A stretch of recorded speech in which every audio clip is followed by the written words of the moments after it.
মানুষ চিনতে ভুল করেছি আমারে জীবনে, নিজের কপাল পুড়ছি নিজেই দোষ দেব কারে।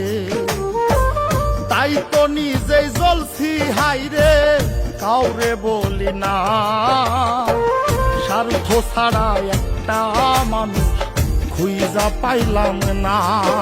আমি স্বার্থ ছাড়া একটা মানুষ খুঁজা পাইলাম না।